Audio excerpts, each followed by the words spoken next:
नमस्कार। आपका अखबार के इस अंक में आपका स्वागत है। मैं हूं प्रदीप सिंह। इंडी अलायंस जो विपक्षी दलों का गठबंधन बना था चुनाव के पहले 4 जून 2024 की तारीख को जो उनके लिए अच्छी खबर आई थी, दो अच्छी खबरें, एक ही खबर में दो खबरें। एक कि उनके सांसदों की संख्या बढ़ गई और भारतीय जनता पार्टी के सांसदों की संख्या कम हो गई। इसके बाद से उनके लिए कोई अच्छी खबर नहीं आई। पहले अखिलेश यादव और उनकी समाजवादी पार्टी उत्तर प्रदेश में अयोध्या में जो कांड हुआ, उसके बाद अखिलेश यादव का जो संसदीय क्षेत्र है कन्नौज, उसमें, और दोनों मामलों में समाजवादी पार्टी के कोर वोटर ग्रुप के लोग पकड़े गए और उनके पार्टी के पदाधिकारी थे। अभी इस संकट से अखिलेश यादव उबर नहीं पाए थे। ये धीरे धीरे पूरे उत्तर प्रदेश में मुद्दा बन रहा है, प्रदेश के बाहर भी मुद्दा बन रहा है। लेकिन उससे बड़ा मुद्दा बन गया है पश्चिम बंगाल में। आरजी के मेडिकल कॉलेज और हॉस्पिटल में एक युवा डॉक्टर के साथ दुष्कर्म हुआ, उसके बाद हत्या कर दी गई। और उससे भी बुरा ये हुआ कि उस पूरे मामले को दबाने की कोशिश हुई और ममता बनर्जी की सरकार जो आरोपी हैं उनको बचाने की कोशिश की है। उस मेडिकल कॉलेज के जो प्रिंसिपल हैं उनकी जवाबदेही, जिम्मेदारी तय करने की बजाय उनका तुरंत ट्रांसफ़र करके उनको दूसरे कॉलेज का प्रिंसिपल बना दिया गया। कलकत्ता हाई कोर्ट ने उनको पेश होने के लिए कहा अदालत में और पूछा कि इस घटना के बाद आपका जो कंडक्ट था, पहली बात तो आपने ये बयान कैसे दिया कि उस युवा डॉक्टर को रात में अकेले घूमना नहीं चाहिए था। हॉस्पिटल का रवैया ये था कि वह डॉक्टर के माता पिता को पहले कहा गया कि एक्सीडेंट हो गया, फिर कहा गया कि उसने आत्महत्या कर ली। सच्चाई बताई ही नहीं गई थी। 2-3 घंटे तक उसका शव उसके माता पिता को देखने को नहीं दिया और इस पूरे मामले को दबाने की कोशिश की, छिपाने की कोशिश की। इतना ही नहीं, हॉस्पिटल के जिस फ्लोर पर जिस ऑडिटोरियम में ये दुर्घटना हुई, उस में जो है फॉरेंसिक एविडेंस नष्ट करने के लिए उसमें तुरंत तोड़ फोड़ कर और रिनोवेशन का काम शुरू कर दिया गया। कलकत्ता हाई कोर्ट ने बड़ी सख्त टिप्पणी की और मामला कोलकाता पुलिस से लेकर उस मामले को सीबीआई को जांच सौंप दिया। ये बड़ा रेयर केस होता है। सीबीआई को जांच सौंपते समय अदालत में ही हाई कोर्ट ने कहा कि अभी इसी वक्त जो है इस सारे मामले की जो फाइल है, पेपर्स है, वो सीबीआई को सौंप दिया जाए।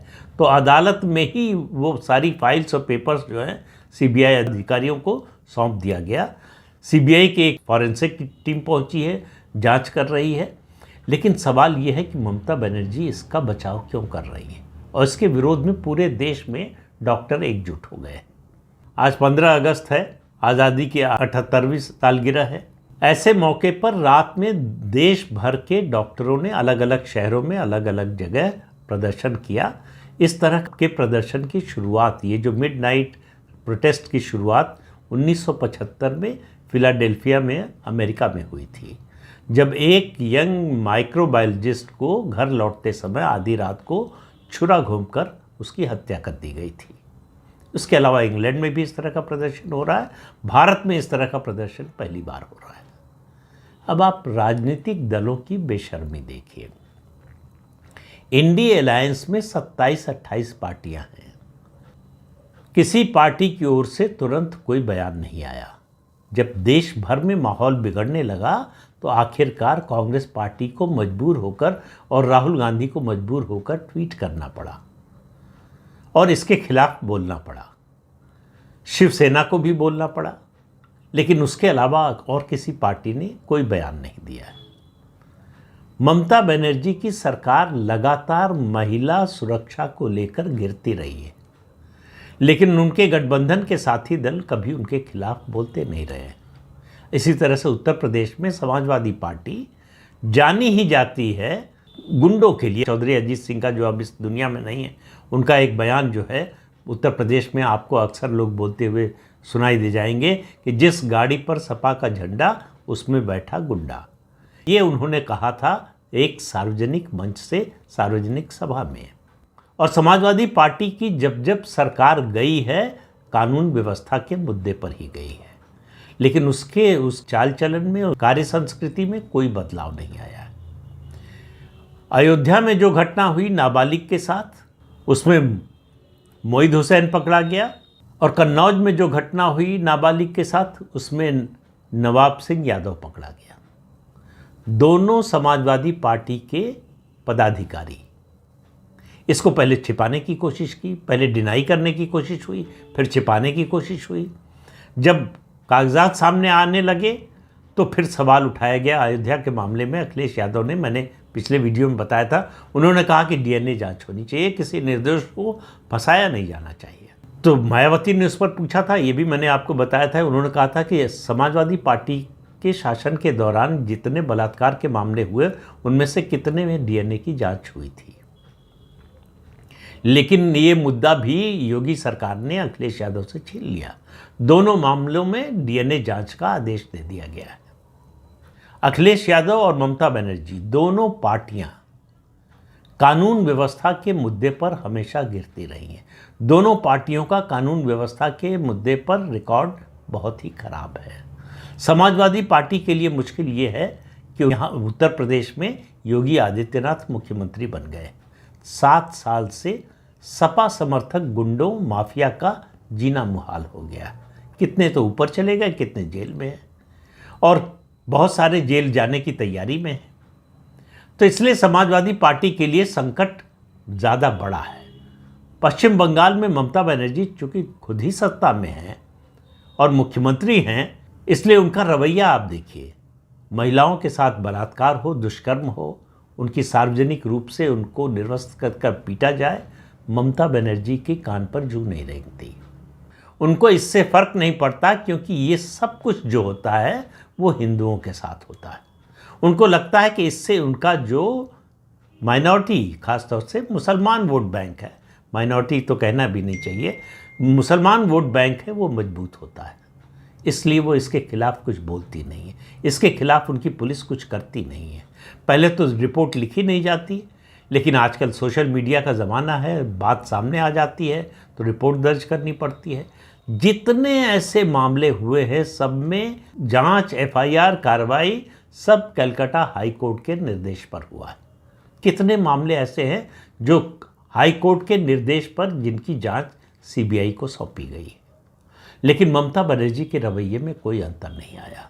न तो अखिलेश यादव ने माफ़ी मांगी है, न ममता बनर्जी ने माफ़ी मांगी कि इतना जघन्य कृत्य हुआ, ममता बनर्जी के शासन में हुआ। अखिलेश यादव की पार्टी के लोगों ने किया। जब उनके सामने विकल्प आया पीड़िता और आरोपी का में से किसी एक के पक्ष में खड़े होने का, तो दोनों मामलों में ममता बनर्जी भी और अखिलेश यादव भी, दोनों ही जो है वो आरोपी के साथ खड़े हुए। इससे आप इनकी मानसिकता समझ लीजिए। और ये समस्या उनके आने वाले दिनों में बढ़ने वाली है, इसलिए कि लोगों में जागरूकता आ रही है। जो दृश्य हमें अभी बांग्लादेश में देखने को मिला, उससे लोगों की आंखें खुल रही हैं। और जिस तरह से बांग्लादेश में हिंदुओं ने एकजुटता दिखाई है और साथ खड़े होकर सड़क पर उतरे हैं, तो जो दृश्य बांग्लादेश में हो रहा था, जो इच्छा है कांग्रेस पार्टी के नेताओं की कि वही जो है वही टेम्पलेट भारत में हो जाए, वो तो नहीं होने वाला। लेकिन इस तरह के अत्याचार के खिलाफ लोगों की एकजुटता आने वाले दिनों में बढ़ने वाली है। और इसका सबसे बड़ा उदाहरण है कोलकाता में ये जो घटना हुई है आरजीके अस्पताल में, उसके बाद जिस तरह का विरोध पूरे प्रदेश में हो रहा है, पश्चिम बंगाल में और पूरे देश में हो रहा है।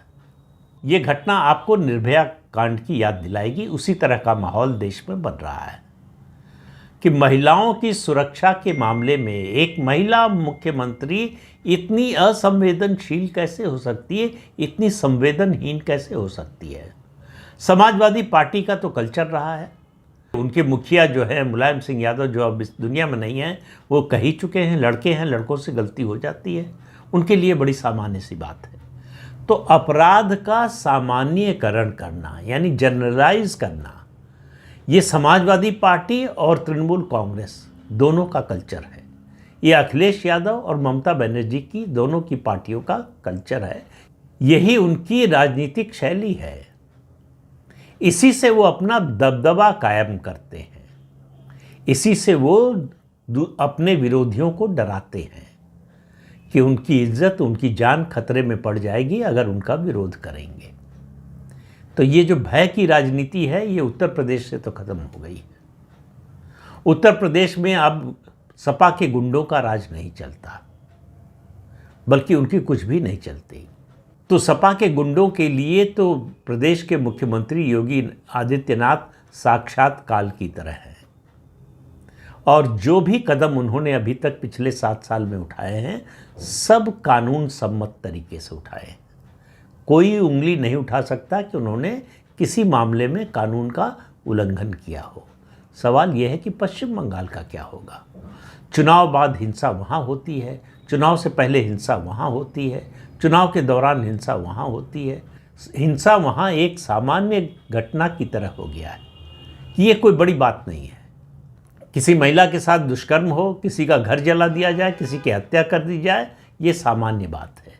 लेकिन इस बार शायद ममता बनर्जी के शासनकाल में पहली बार हो रहा है, पश्चिम बंगाल और ख़ासतौर से कोलकाता का भद्र लोग उनके विरोध में खड़ा हो रहा है। फिल्म जगत के लोग, टेलीविज़न जगत के लोग, बुद्धिजीवी, विश्वविद्यालयों के लोग बड़ी संख्या में नहीं आए हैं। जैसा सीपीएम के खिलाफ ममता बनर्जी के समर्थन में आए थे, उस तरह से नहीं आए हैं, लेकिन आना शुरू हो गया है। ये परिवर्तन शुरू हो गया है। पश्चिम बंगाल में सत्ता बदलती है जब भद्र लोग का रवैया बदलता है। ये भद्र लोग असल में जो है बड़ा स्वार्थी किस्म का वर्ग है। ये अपने स्वार्थ के आगे और कुछ देखता नहीं है। ये तब तक सीपीएम की हिंसा को बर्दाश्त करता रहा, नज़रअंदाज करता रहा, जब तक इसकी स्वार्थ की सिद्धि होती रही। फिर ये ममता बनर्जी के साथ आ गया, वहाँ स्वार्थ की सिद्धि हो रही थी। लेकिन अब ऐसा लगता है कि उनको लग रहा है कि उनके स्वार्थ पर खतरा आने वाला है, इसलिए वो भी जो है ममता बनर्जी की सरकार के खिलाफ बोलने लगे हैं। कम मात्रा में है, लेकिन शुरुआत हो गई है। ये पश्चिम बंगाल में क्या परिवर्तन की शुरुआत है। और अदालतों के लिए, खासतौर से सुप्रीम कोर्ट के लिए, जो छोटे छोटे मामलों पर भी स्वतः संज्ञान लेकर फैसले सुनाता है, उनके लिए भी है, क्या पश्चिम बंगाल में जनतंत्र जीवित है? क्या पश्चिम बंगाल में कानून का राज जीवित है? क्या पश्चिम बंगाल में संविधान का राज जीवित है? इस सवाल का जवाब भारत की न्याय व्यवस्था को अपने आप से पूछना चाहिए। अगर इसका जवाब नहीं में है, तो उसके लिए वो कर क्या रहे हैं, क्या कर सकते हैं? संविधान उनको क्या करने की और कहाँ तक जाने की इजाज़त देता है, ये उनको सोचना पड़ेगा। और केंद्र सरकार को भी सोचना पड़ेगा कि कब तक ये बर्दाश्त करेंगे। किसी एक पार्टी का विरोध करने के कारण लोग अपनी जान हथेली पर लेकर चलेंगे। ये सिलसिला कब तक चलेगा, कैसे रुकेगा, कौन रोकेगा? जो संविधान की किताब अपने सर पर और जेब में लेकर चलते हैं, उनसे पूछा जाना चाहिए कि पश्चिम बंगाल में संविधान कहाँ है, संविधान का राज कहाँ है, संविधान की कौन सी व्याख्या के तहत वहाँ राज चल रहा है। अगर इन लोगों ने खोजने की कोशिश नहीं की, तो इन सवालों का जवाब जनता अपने आप खोजेगी, और वो दिन मुझे बहुत दूर नहीं दिखाई दे रहा है। तो इस अंक में इतना ही। अगले अंक में फिर मिलेंगे किसी नए मुद्दे के साथ। तब तक के लिए अनुमति दीजिए। आपसे अनुरोध है कि चैनल देखिए, शेयर कीजिए, लाइक कीजिए और सब्सक्राइब ज़रूर कीजिए। नमस्कार।